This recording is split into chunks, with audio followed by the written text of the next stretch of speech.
મને એમ લાગે છે કે આપણે સાહેબના એક થોડાક જૂના દ્રશ્યો પણ દેખાડવા જોઈએ ને સાહેબ. અચ્છા, જૂના પતંગ દ્રશ્યો ચગાવવા. પેલા આ સમાચાર, પેલા જે સમાચાર આજે છપાયા છે 7 જાન્યુઆરીએ એ હા. જોઈ લઈએ. એમાં હમ. એમાં જે સ્પષ્ટ રીતે જે રીતે આ ગુજરાત સમાચારનો રિપોર્ટ છે તો એમાં પણ છે કે આ જે જર્મન ચાન્સેલર મોદી અમદાવાદ પતંગ હમ. બેસેલા ટ્રમ્પને પેચ કાપશે, ટ્રમ્પનો પેચ કાપશે બંને ભેગા મળીને. ટ્રમ્પ બંને સામે ભેગા બોલી તો શકતા નથી, ટ્રમ્પ સામે બોલી તો શકતા નથી, પણ અહીં પેચ એ કાપશે કોણે એવું. આ લખનારાને કોણે કીધું છે કે પેચ કાપી કઈ રીતનો પેચ કાપશે? એટલે કઈ રીતે એનું એક્સપ્લેનેશન શું છે? એમ પેચ પેચ કઈ બાબતનો કાપશે? કઈ વાત હવે સામે બોલી તો શકતા નથી.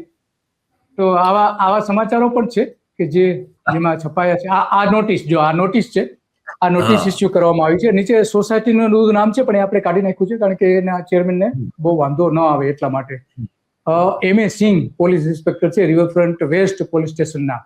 આથી નોટિસ આપવામાં આવે છે કે 12/1/2026 ના રોજ આંતરરાષ્ટ્રીય પતંગ મહોત્સવના શુભ પ્રસંગે માનનીય વડાપ્રધાન શ્રી નરેન્દ્ર મોદી સાહેબ પધારનાર હોય, તેથી સલામતી જળવાઈ રહે તે સારું રિવરફ્રન્ટ રોડ તરફ આવતી સોસાયટી, ફ્લેટ, ઓફિસોની બારી બારણા દરવાજા બંધ રાખવા દરેક મકાન માલિક અને ઓફિસના માલિકોને આપ તરફથી જરૂરી સૂચના આપવા વિનંતી છે.